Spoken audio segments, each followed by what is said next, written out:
right. Good morning, everybody. All right. Please join me as we just seek God in prayer. Father God, we just thank you again for continuing to allow us to come to worship, to celebrate, just to continue to put rest in our lives. And most of all, we just thank you for always allowing these times of rest to reconnect with you, to gain your strength, gain your love, your mercy, and just always be reminded of your grace. And so we just pray that this message will continue to just change all our hearts, to depend more on you, to look more to you, and really just enjoy walking side by side with you every day that you give us. And so we just pray this in Jesus' name. Amen. All right. So we're going to be looking at Philippians chapter 4, verses 10 through 13. So the verses are there on the handout, and they'll be on the screen. You can read it there with me. It says, I rejoiced in the Lord greatly, that now at length you have revived your concern for me. You were indeed concerned for me, but you had no opportunity. Not that I am speaking of being in need, for I have learned in whatever situation I am to be content. I know how to be brought low, and I know how to abound in any and every circumstance. I have learned the secret of facing plenty and hunger, abundance and need. I can do all things through him who strengthens me. Most of you guys probably recognize 4:13, right? This is one of the most quoted verses of the Bible. A lot of people wear it, put it on there. If you know Steph Curry, he puts that verse on his shoes, right? Everybody loves this verse. I can do all things through him who strengthens me. But for me, I always feel like this is probably one of the most misunderstood verses because you need to know the full context of it. And what we're going to be looking at is this first point, in any and every circumstance. We're supposed to be content in any and every circumstance. We're supposed to have all the strength for any challenge. Not just the easy ones, not just the good ones, the fun ones, but in everything. Right? As I was preparing this message, I feel like a lot of Christians, most Christians are always kind of like, as soon as they hit a hard time, they're praying, God, get me out of this. God, help this end as soon as possible. Right? Is that safe to say? Anytime you're hitting a hard time, you're like, I don't want to go through this. Help me avoid it.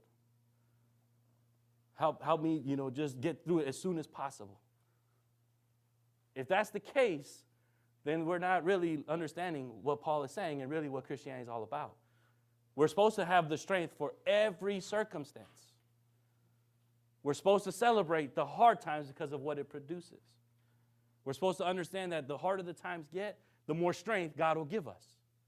If we really understood that he will give us all the strength that we need, then we would actually celebrate those hard times. We'd want to stay in those hard times as long as possible because that would give us the most amount of strength God can give us. And that's what Paul is writing. Like, I want these hard times. I want to stay there. And so for all of us, we need to understand, right, this in any and every circumstance that he's writing to these writers. We have to understand this. We can't run from the trouble. We can't have strength without staying in the tough situations. And we must learn to find the good in the tough situation. And the last one is we must seek God's strength to get through it. When we're going through the hard times, this is when God's going to help us the most. We have to want to stay in it. Does anybody know where Paul got arrested? You can shout it out. But besides what he's a Sunday school teacher over here, does anybody know where he got arrested? Because we know these are his prison letters, right? But it's important to understand the backstory of what happened to Paul, what he did, why he did it. So Wayne said he was arrested in Jerusalem. He's correct. Does anybody know where he was at when he was arrested? Come on, Wayne, got to give him a shot. Does anybody else know? He was in the temple, but without nobody except Wayne. Does anybody know what he was doing when he was arrested? Huh? Anybody? Nothing? All right. If you ever read Acts, the book of Acts is a wonderful book. And it talks about all the stuff that these guys went through, the apostle disciples. The letters are an addition to Acts. They give you more detail about what's going on, but Acts actually has a lot of great writings. If you read Acts 19, Paul actually gives a whole speech to the church of Ephesus. We have the book of Ephesians, but Ephesus is the speech that he gives in Acts is a very powerful speech. Because he's basically telling them, this is all that I've done, this is what God is calling me to do, and now I must go to Jerusalem to be arrested. He knows what's waiting for him. He knows what's coming. All the people know what's coming. But he still goes.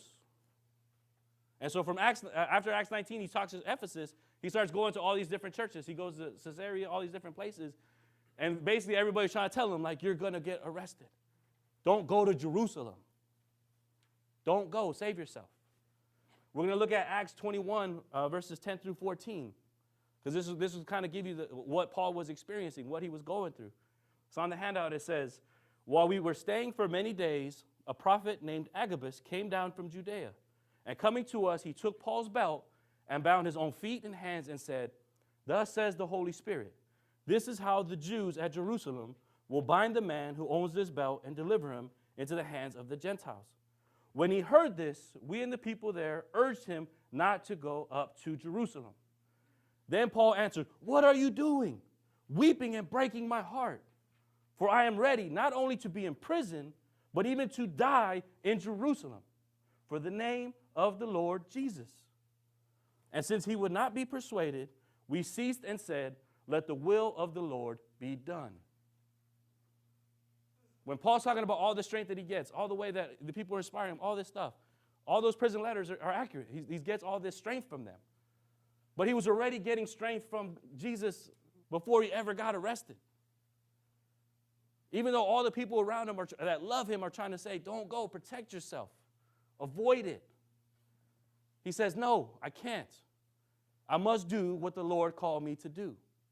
I must go through that tough situation to accomplish whatever the Lord wants of me. Whether that's just imprisonment or even unto death, he will give me the strength to do whatever is required of me. Does that make sense? That's where it's pretty cool. Paul is, when he's writing in these letters, he's using his track record. Don't you guys know I put myself in prison? Don't you know I didn't run from it? I didn't run from the hard time. I didn't run because I wanted you to have the gospel. Right? If you imagine if Jesus ran and didn't go to the cross for us. Imagine if he didn't endure suffering, do all that stuff. If he tried to get through it as fast as possible. We would not have what we have. And that's why Paul knows he obviously following Jesus' example, but he's like, God will give me the strength to get through it. It's not my desire to avoid it. It is not my desire to make it as easy as possible for myself. If I go, whatever is going to be accomplished from God, I have to go through it. And he will give me the strength to do it. And that's where hopefully if you ever read, you should read Acts, but this is where you can really see his strength. Everywhere he's going, everybody's talking him out of it. Every Christian believer is telling him, don't go. And he still has the strength to get through it and keep going, to be faithful, to have the hope, and be filled with that love to go to prison for everybody, to deliver the message to the biggest, most important place, Rome. Right? And so that's where we see, like Paul, when he's writing this, that's what he's telling them, in any and every circumstance. They know every circumstance that he went through to be there for them, to follow the faith. And so for us as Christians, that's what we have to live with. We have to want to go through it. We want to stay in the hard times to make sure that we get the strength that we're supposed to have. All right, so for me, I've read these a lot, right? And I've always read these stories. I've always been inspired to always go through whatever's needed. I wasn't going to run from the challenge. Since it's Memorial Day, I feel like I get one Army story, right? So for me, there's this one story that I was thinking about as I was prepping this. I told you guys I was on the convoy team, right? My job was a scout vehicle, find bombs and stuff like that. At the very end of my time on this team, there was this incident that came up, this mission that we went on that was pretty risky. And so we had already done all the stuff I told you. I was driving on these bridges, almost tipped in the river, found the bomb on the bridge, all this other stuff, right? So I did a lot for this team. But we had this one mission where we had to drive about 30 minutes outside the base to this little spot and drop off these personnel. And so in this area, we had to drive through a really dangerous neighborhood. And so our leadership was like, it's way too dangerous for them to take a tow truck. Because normally we have 7 gun trucks, and then we roll around with a tow truck. Right? So everything's up armored, but anything that happens, our vehicle is blown up, stuff like that, like we need to tow it back, right? All that stuff is sensitive things that are inside the vehicles. So we always usually roll with a tow truck. But for the leadership, they're like, this area is way too dangerous to take a tow truck. Because if you know, the tow trucks don't have any weapons, so we're all spaced out. There's like a huge gap of protection between the guns. And so they're like, if there's a tow truck, the enemy will have a couple seconds to launch whatever they need to try to take us out. And so they're like, we can't afford that risk. We're going to not send them with a tow truck. They just need all gun trucks. This is going to be, they need to go in as fast as possible and out as fast as possible. Right? That's the best way we can keep them safe. And so we're like, okay. And so as we're driving we're trying to weave in and out of all these obstacles and go through this little area that they have kind of set up for ambushes. And so as we go through it, I'm trying to clear the path for everybody. And so eventually one of the vehicles behind me, he kind of gets nervous, and he ends up hitting one of the things on the side, right? Because they have like broken down vehicles. They put trash on the stuff, try to maneuver us the way they want us to. And so as he hit something, he ended up puncturing his tire. But we didn't know it at the time, but we seen him hit something, and we're like, okay, let's keep going, right? Thankfully, there was no bomb, though, when he hit the stuff. So we get to this compound, drop all the guys off, and as soon as we start heading back, about a couple of minutes in, the guy's like, I got a flat tire. We need to pull over, right? So as we pull over, we're like, oh, man, right? Like, we have a flat tire. And so normally, these vehicles, we have all the tools to jacks and stuff like that. All the Army vehicles, the tires have special things that we call run flats, where it has like this huge, thick rubber disc inside of it that you're able to drive 50 miles on it with a flat tire. But the problem is, at the time, the way they designed all this stuff is from the original Humvee, right? It's pretty heavy, but the ones we're driving are up-armored vehicles, right? So now the armor adds extra weight. And I shared before that because this area I was in was the most dangerous spot, they actually added extra armor to our vehicles to protect us from these bombs. But now the vehicles are so heavy, none of that equipment works. That's why we always needed a tow truck. The tow truck was the only thing strong enough to carry us. We couldn't, our jacks and all that would break if we tried to lift that vehicle. And even the run flats were designed for the original Humvee to go 50 miles. Now with all this double extra weight, it was like that run flat's not going to last very long. And so our only option was to call in a team to come rescue us, bring out a whole other set of gun trucks, and then they're going to escort a tow truck just to get us. But that'd probably take about an hour. So we'd be out there sitting ducks just waiting for them. And then even if this team tried to get to us, they still could be attacked and get blown up coming to us. That could have been the strategy of the enemy all along. Does that make sense? Get as many trucks as possible on that road, and then we could blow up that whole road. So there's no win-win situation, right? Everything's kind of ugly. Like, what do we do? So we have all this internal radio, and so the leader's like, hey, can you drive that truck? They're asking this driver, can you drive this truck? And they're like, I don't think so, right? Like, it's not going to go very far. It's going to start sparking and things like that. Like, it's too dangerous. Now, if you know anything about military vehicles, they leak fluids like crazy, right? Like, they leak oil, gas, all this stuff. There's a joke in the Army that if your vehicle's not leaking or the aircraft's not leaking, that's when you're supposed to be scared, because that means it ran out of fluids. We just always keep dumping fluid into it every time we move, every time we roll, because you're always doing rough terrain. You can always hit the pans and stuff like that, and the dust covers it. You can't tell it's leaking, but it's always leaking, right? Like that's why I said we put these vehicles through hell. And so as the guy's sitting there, he's like, man, if I start sparking, all that fluid oil underneath my truck's going to catch on fire. And we're driving around in these trucks with tons of ammunition inside of it. So any little fire, any little explosion is going to set off everything, and it's going to be huge. Does that make sense? So in this moment, the guy's like, I can't drive this. I can't do it. And so now everybody's kind of worried, right? We're sitting there like, dude, man, if we have to wait for this team to come get us, like it's going to be all kinds of bad. And so in that moment, I'm like, you know what? This is the toughest challenge. I'll do it. So I got on the radio. I'll drive it. What? And they're like, who? And I was like, what are you talking about? I was like, just let me drive the vehicle by myself. I don't need a gunner. I don't need a guy on the side to help me out. I was like, let's limit the amount of casualties in case this vehicle blows up. Just let me drive it by myself. And so at this point, I've proven myself, right? I have a track record of doing all kinds of crazy things on this team.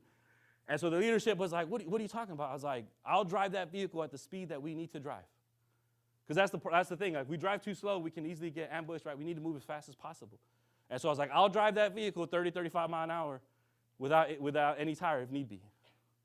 That's our best chance to get home safe. And if it does blow up, at least only one person dies. If we wait for this tow truck, we can lose so many more people. Let me do this. Let me go. And so the leadership was like, okay, yeah, like, we're not ordering you to, because right? They're like, if you're volunteering, go ahead.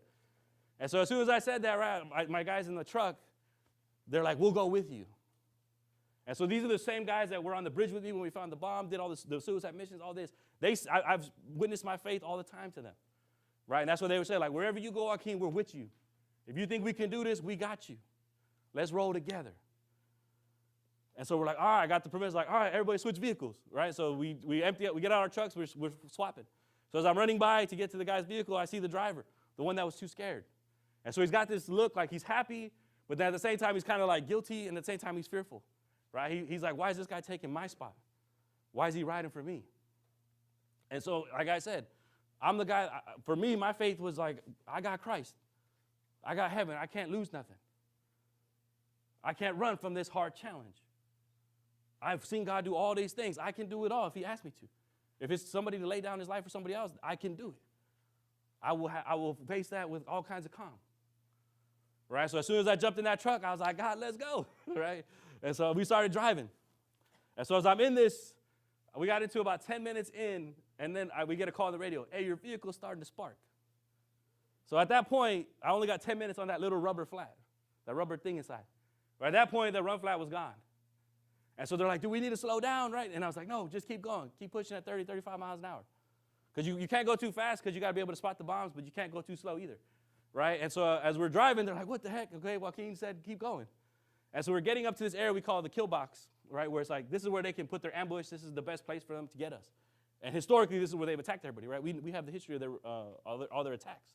So we know it's getting dangerous. We know what's coming, right? So everybody's kind of panicking, all this other stuff. And so they're like, should we slow down? What should we do? And I got on the radio like, don't worry, keep going.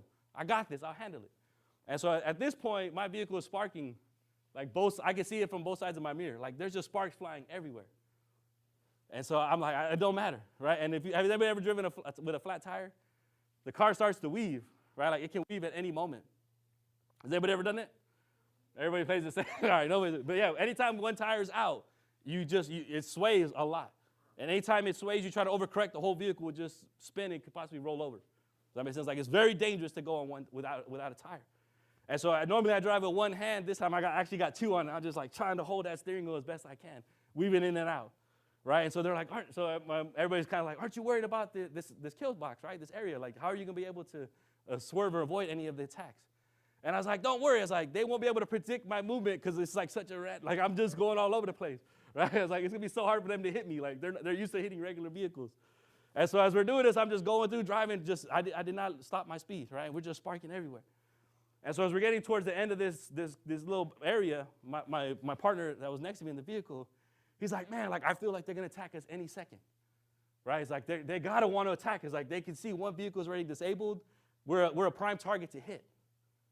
Does that make sense? Because if they take out a second truck and mine's already down, like now we're really stuck. And so then they would be able to do what they want to do. And so he's like, I feel like they're gonna attack any second. And so I always shared, I'm pretty calm. I'm always cracking jokes when it's pretty dangerous. And so I was like, dude, don't even worry about it. They're not going to attack. And he's like, what are you talking about? I was like, I bet you all those terrorists, they're just sitting in their building looking and laughing, right? They're like, look at this crazy dude driving, just sparking everywhere. Like, this guy's about to blow up any second. And I was like, I bet you they started placing bets. He's going to blow up in 10 seconds, 20 seconds, 30 seconds, right? They're like, he's going to blow up at this point. And so all these guys, they're not even trying to attack because they're just like so shocked at this ridiculousness, right? This craziness. And so I just kept driving. I just kept pushing through. I stayed calm. I knew God would get me through it. And so as we get back to we actually made it this last 20 minutes, right? We get to our gate. There's guys that open it up and stuff like that. They're supposed to inspect you and check you out. And so when they see my vehicle just sparking everywhere, they opened the gate and ran and hid behind the cover, right? Like that, because they're like, this vehicle could blow up at any second. And so I just like, I got this, right? And so there's a little spot you can go in and pull off, and then you can get towed or repairs, do whatever. So as soon as I pulled out, I got in and I pulled over, right? Me and my friends like, right? We're just going crazy south, like, we made it back. And so all the other 6 gun trucks, all the guys get out and run, like, we got to see what this vehicle looks like. We got to see what happens, right? And they're like, we want to see what his tire looks like. And so have you guys ever seen those mohawks where like people like shave their head and they have that little strip in the middle? Have you guys seen, like, sometimes it looks like little feathers? So when they looked at my tire, all the rubber was gone except little tiny dots in the middle of rubber. It looked like a little mohawk. Like I said, like I drove that thing and got rid of it, just all melted away. And they're like, how did you make it back? Right? So everybody was celebrating, going crazy. They called me the Run Flat King out there. That was my reputation. But that's what we saw, right? Like they're like, how did he not blow up? How did he just stay calm? How was he joking around? But that's where I saw, like, God gave me the strength to go through it. He was with me the whole time. He made sure, like, I could make that mission. I had no doubt whatsoever. And so that's why I tell people, like, why Iraq and the war was my favorite time, like my favorite year of my life, for that reason. It's not that I love war and doing combat. It was because I was so in line with God and just getting his strength every single day. I could not make it through every day without him. Does that make sense? Like there was this level of dependency on God that I have never felt anywhere else. It was so pure, it was so clean. It was just like, I know I did not have a day without God giving it to me. Does that make sense? That's where I don't take any credit. I tell these stories. It was like, I could not prevent that vehicle from blowing up. All I could do was drive that vehicle as best I could without letting it tip. But God took care of the rest. And so that's where, like, hopefully you see this, right? Like, you're not supposed to run from the trouble. You're not supposed to try to avoid it. You're supposed to say, I'll do it. I'm the only one that can do it because I got Jesus. You don't. Right? That's what Paul is saying. Like, I'll do whatever challenge. I'll go to any jail. I'll go whatever situation. I'll get beat up, do whatever. Because I got Jesus' strength giving me something that nobody else has. And so hopefully for you understand, right, this in any and every circumstance. But this is where Paul says, like, he learned the secret to be content. And so when Paul said this, right, I learned to be content in every situation. There's this secret that Paul's talking about. So I have this from the commentary. It says, you guys can read it on the handout. It says, despite this, Paul wants the Philippians to know that his joy does not depend on the alleviation of his physical discomfort. Thus, although he is in prison, Paul says that he is not in need. He has learned to be content in every circumstance. The term content was used by Stoic philosophers of Paul's time to mean self-sufficient. And in their view, this characteristic was the most valuable attribute of the wise person. Indeed, like the wise Stoic, Paul does not consider physical deprivation an unmitigated disaster, nor physical comfort the sign of success. But unlike the Stoic, Paul does not find the resources for his attitude in himself. They reside instead in the Lord, through whom he can face all things. And so that's where Paul's like this word content, right? He's able to withstand all these things.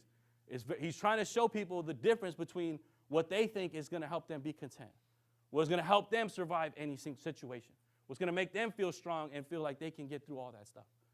Everybody at his time was like, I have to be able to do it myself. If I'm strong enough, if I'm wise enough, if I have all the things prepared, I can go through any situation. Anybody relate to that? Right? We can all pretty much relate to that. As long as I stole this money away, as long as I have this, I have that, I'll be able to get through anything. And Paul's like, that's not the secret to contentment. That's not the secret to get through anything. That's not the secret to have joy through any hard time. The secret to joy is learning that you don't have to be by yourself. The more you depend on Christ, the more strength you actually get. The more you depend on Christ, the more strength that you have over everybody else. And that's why it's like, I can bear this all because I have learned this secret through these hard times. That's why I was reading his history of everything he went through. Because that's what he's learning every step he goes, every situation he goes. There were so many times Paul got saved and when they wanted to kill him long before he ever went to jail. But every single time, Jesus got him out. Holy Spirit moved things, all these things, right? He kept giving him the strength to keep going and going and going. That's where Paul's like, I have learned the secret to be content, and that is not depending on my own strength. It is always the strength that Jesus gives me. This is why he can do it in any and every circumstance, because he knows he's got to lean on his strength. He's got to lean on Jesus' strength, which is why he's never running from hard times. All right, so for all of us, right, this is what we need to learn. We need to break ourselves of our own self-security. This is why we're not supposed to run from these hard times and look to God to stay in them, because they will teach us to be more and more dependent on him. If we try to avoid the hard times, then we're going to keep staying in our own strength, right? So this is where it says, like, money does not provide the security we want. No meal quenches our hunger forever, right? No matter how good a meal you eat, no matter how big, you're going to be hungry a couple hours later, right? You might have a food coma and pass out, but the next day you'll be hungry, all right? But that's where we see Paul's like, even to be hungry or to have a good meal doesn't make me content. We don't know how to cherish the low times for growth. And then this is the key thing. We are never content even when we get all the things we want. In that list that Paul says, I learned to be content even in abundance. How many of us are never content even when we get what we want? There's so many people that pursue a dream job, and when they get it, they're happy, but only for like 6 months to a year. And then at some point, they're like, this isn't what I thought it was, or this is not giving me what I need. I'm going to start looking somewhere else, right? So many people, that's why we usually look statistically how many people switch jobs. But people, even when they get their dream jobs, they're not even content with it. Even when people have financials, all the money, fame, stuff like that, right? We see all these people that are popular with a lot of money. They still have suicide issues. They still have substance abuse issues. All these things, right? They're not faithful in their relationships. Why? Because they don't know how to be content even though they have everything. Even people in relationships, people are like, I can't wait to marry this person. This is the perfect person for me. Right? They think that's going to bring them contentment. They found the perfect person.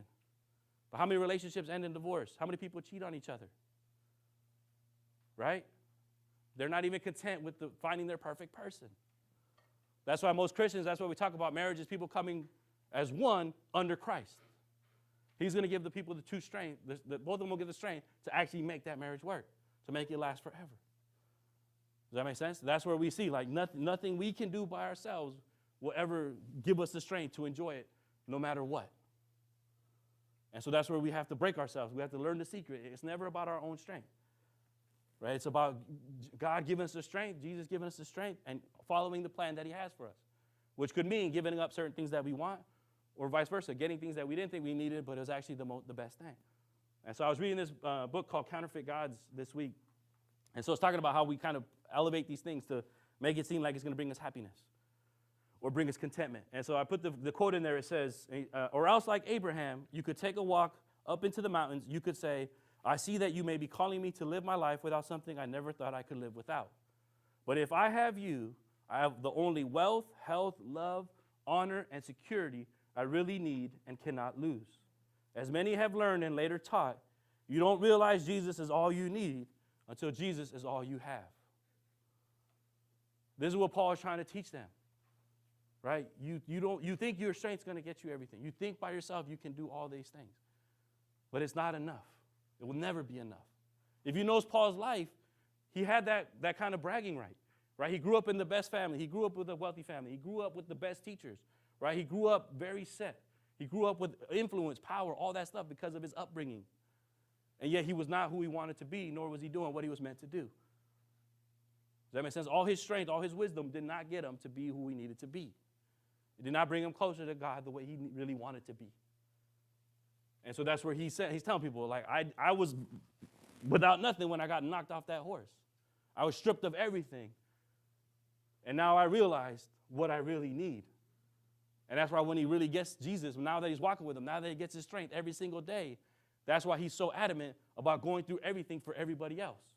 Because he will not give up that strength that he's feeling every single day with Jesus versus all the strength he had before. And this is what he's trying to warn them, because most of us will learn once you really hit the low spot or once you run out of strength, that's when you really call out to Jesus. That's when you're really like, whatever your way is, Jesus, I'll do it. Because normally we usually come to God with a list of demands. Give me this at this point. Do this for me at this time. Make sure I get this, right? That's why we pray, let's end this time early. Let's avoid this. Because we're coming to God with our list of demands. We're coming with what we want to suffer, what we want to go through. And that's not us truly ever submitting nor ever looking for strength. We're looking for him to approve what we're doing. Right? So usually once you keep asking and God doesn't give you that strength to do what you want, you eventually start doing it on your own, stop asking, and then you really hit that rock bottom. And that's when you're finally ready to ask God, you know what? I'm coming with an open heart with no I forget what it's called, but no conditions of me following you, me getting your strength. You now guide me however you see fit. You lead me whatever way you want now. I know I can't do it myself. And so Paul's writing this to hopefully get to in their mindset. Don't wait till you get that low point. Don't wait till you have nothing to reach out to Jesus. Ask for his strength now. Start living your life under that understanding that his strength is the best. Right? That's the challenge for most young people, most young Christians. They have all the strength in the world and they don't think they need Jesus every single day. Right? That's why I'm so thankful. That's why I was glad I went through Iraq when I was such a young man. Because that's what it taught me. I was a very strong person. But it was always because the physical strength God gave me from the get-go, all the training that he gave me, all the wisdom that he gave me to prepare, but more importantly, my closest calls to dying always took divine intervention. And that's why I never can ever claim that I saved myself nor I was the best soldier. I'm the best soldier because I submitted to God 100%. And I trust, and I lean on his strength more than anybody else. That's the only thing I could brag about. Does that make sense? And so that's why I said, because I lean on him more than anybody, because I know I'm so dependent on him. But that's what I got from these stories. That's what I got from these characters. That you truly need Jesus to get you through everything. Learn it before you ever get to the very end. And so I'm going to wrap up with what Paul ends with. You do all things through him who strengthens you. I took out the can. right? Because that's just, it gives you the possibility that you can do it. We're not supposed to live with that possibility. We're supposed to just do. Have you guys anybody Star Wars fans? Right? You guys know Yoda's quote? There is no try, right? There's either do or do not, right? That's why I was like, that's basically what, I was like, he's quoting scripture over here. Does that make sense? There is no, I'm going to try to look to God. You either look to God or you don't. You either get his strength or you use your own, right? There is no try. And so this is where hopefully Paul's trying to get to them. You do all things through him who strengthens you. And so for some of us, this is where it's kind of an interesting part, right? We're like, does Jesus understand me? Will Jesus help me with this? Will he really go be with me in this challenge? So I put the Hebrews 4:14 through 16 right there. This is a very important verse that talks about how much he's really with us. And it says, since then we have a great high priest who has passed through the heavens, Jesus the Son of God, let us hold fast our confession. For we do not have a high priest who is unable to sympathize with our weaknesses, but one who in every respect has been tempted as we are, yet without sin. Let us then with confidence draw near to the throne of grace, that we may receive mercy and find grace to help in time of need. We're supposed to take our weaknesses to him. We're supposed to say we don't have the strength. We're supposed to ask for his help. A lot of times we think he won't understand what we're going through. You know, help to get into college, help to pick all these things, what profession to do, how to get married, how to raise kids, do all these things, right? Even after you've lived a long time, you're like, what am I supposed to do after I retire? How do I find my purpose and all these things after? You're thinking like, he can't understand that. He didn't go through what I've gone through. And as you're thinking that, that's why you're missing out on what he's been in everything that you've been in. He's understood your thoughts. He knows what it grows up to be trained, right? He had to go through training. That's why he walked as a human. He walked through the training of being a carpenter with his dad. He knows about vocational training, right? He knows what it's like to be a son, all the requirements of that, or a daughter, right? What it means to follow your parents, be faithful, obedient. He knows what it's like to be a brother to somebody, how to be a friend to somebody, right? He was a young man. You don't think he was tempted by women? Right? He knows what it's like to want to have kids, all this other stuff. But he knew what his purpose was. That's not what my calling was. Even you can see he wants to stay longer, right? He doesn't want he wants to continue working. He knows what it means to want to work to the very end. He understands what you've gone through. He understands what you feel. There's nothing that you're thinking that he didn't think as well. That was the whole point of him coming. He just came at a different time, a different era. But it's the same human problems from beginning to end. And he's already walked it. He knows what it's like. So he can be there with you to give you the strength. Does that make sense? He knows what it's like to be a soldier. He knows what it's like to fight for peace, all these things. That's why I could trust him. He knows what it takes. He's been watching. He was watching before he came on earth, and he's watching after. He knows it all. There's no reason why you can't take to him thinking he won't understand, or he'll judge you for it, or think less of you because you're asking for strength. That's not what he does. So I put this prayer I was reading. It says, so instead of praying, please God, get me out, getting frustrated because it's taking longer than you expected, why don't you start inviting him in, saying, Lord, thank you that you are with me at this challenging time. Thank you that you are with me in this anxiety, in this depression, in this addiction. Please give me strength when I am weak, love when I feel forsaken, and courage when I am afraid. When you invite God in, you will feel his presence in a new way. I put this there so you can have that application prayer to practice this, right? Do it daily if you're always looking for strength. But this is where it's key. You're not asking to get out of it. You're not asking it to end early. You're asking God to be with you in those moments and to use it every single step of the way for your growth, for your future. Right? You're asking for his strength. And so I'm going to end with these last applications, kind of a list, where basically a lot of times you're like, I know I'm supposed to ask for strength, but I don't know how he gives it to me. I don't even know how to feel it, how to receive it. Does that make sense? If you're trying to lift weights, you're like, I need some help. I need a spotter.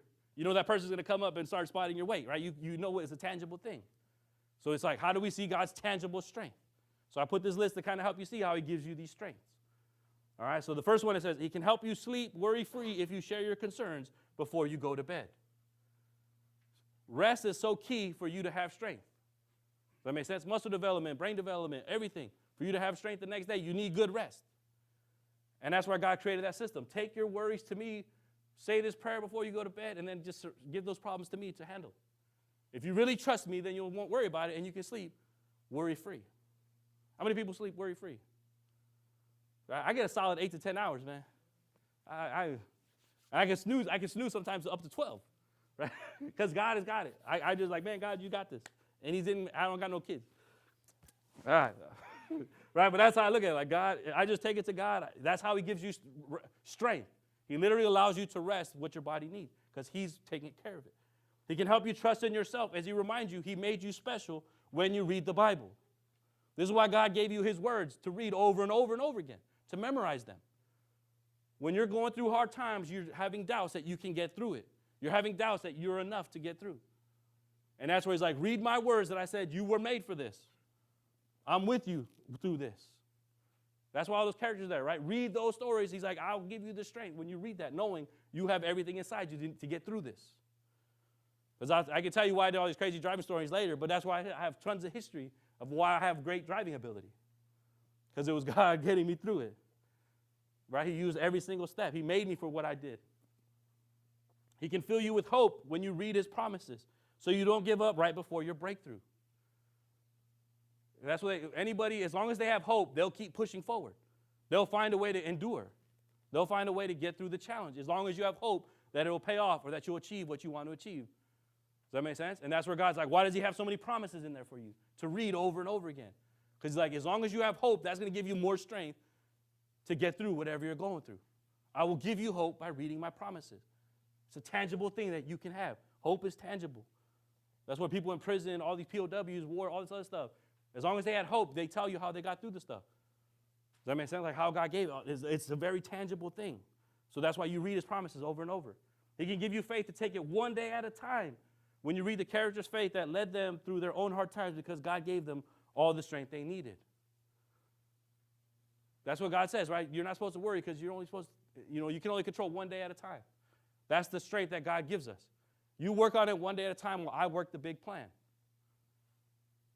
Just work on it one day at a time. Do the best you can for that day. That's how he gives you strength. You ain't got to solve it all at once. Just start solving it one day at a time, and I got the rest. He gives you that strength.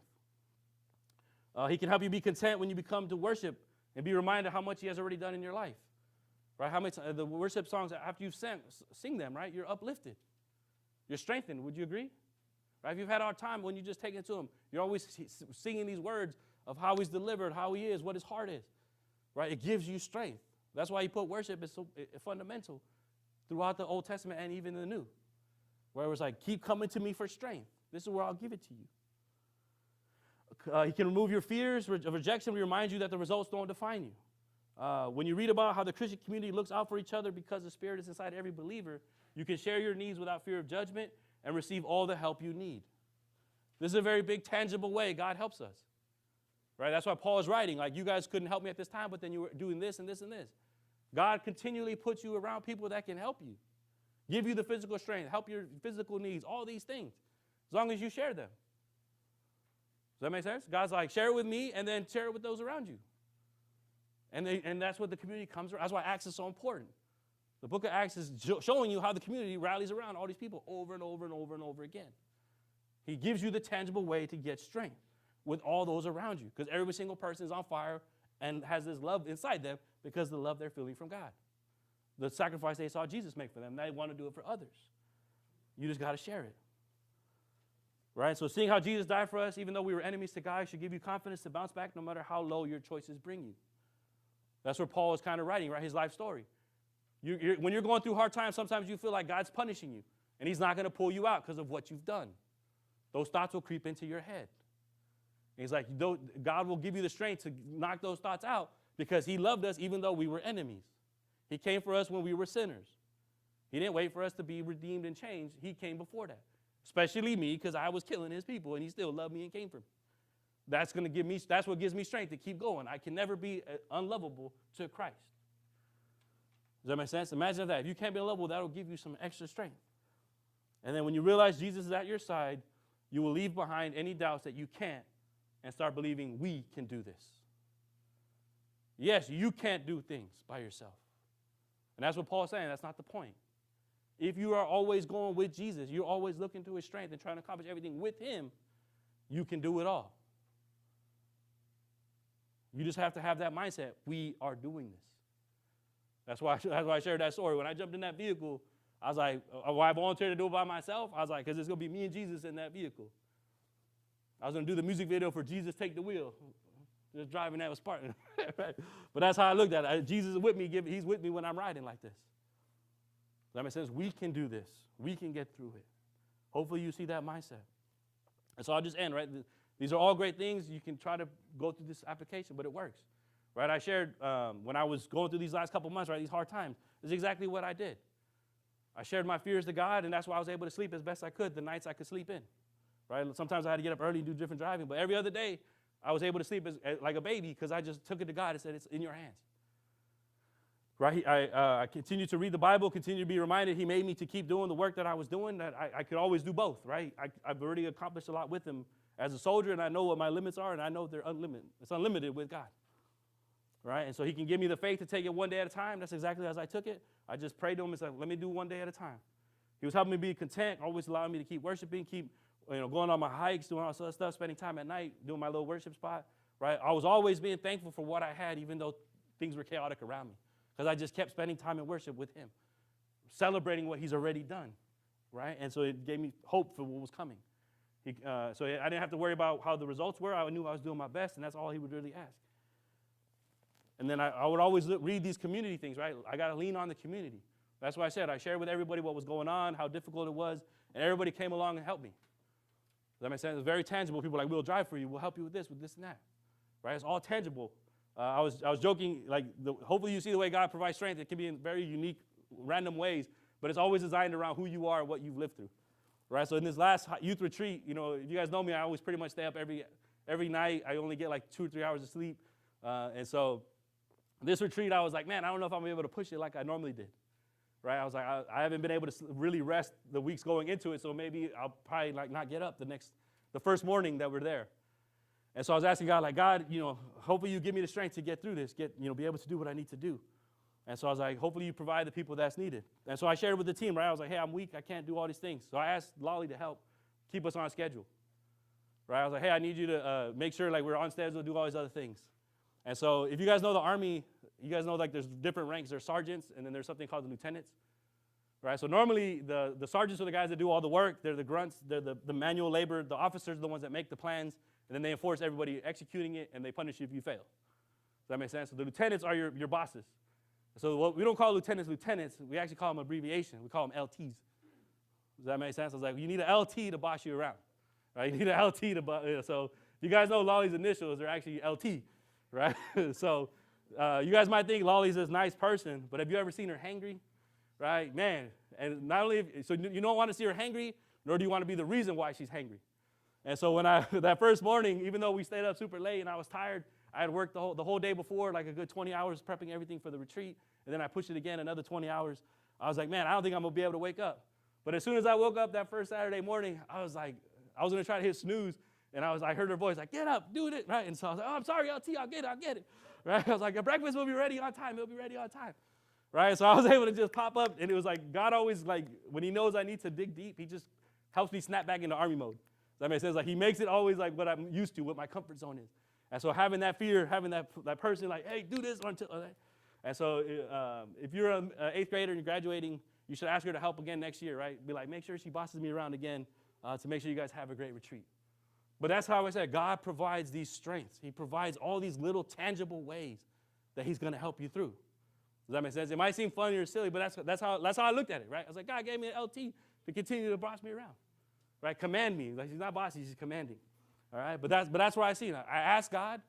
I was relying upon Him. I took a leap of faith to do something really hard, something beyond my own strength, and He delivered in every possible way. Does that make sense? I can't take credit for it, nor do I want to take credit for it. Nor do I ever doubt that He gave me all the strength to do it. And that's all I can encourage and hopefully end with you, right? Like, His strength is real. It's there available. You just have to want it more than anything else. And you have to make it the first thing that you seek, and then go from there. All right, so I'll end with Paul's verse in 2 Corinthians 8-12, 8-10. He says, 3 times I pleaded with the Lord about this, that it should leave me. But He said to me, my grace is sufficient for you, for my power is made perfect in weakness. Therefore, I will boast all the more gladly of my weaknesses, so that the power of Christ may rest upon me. For the sake of Christ, then I am content with weaknesses, insults, hardship, persecutions, and calamities.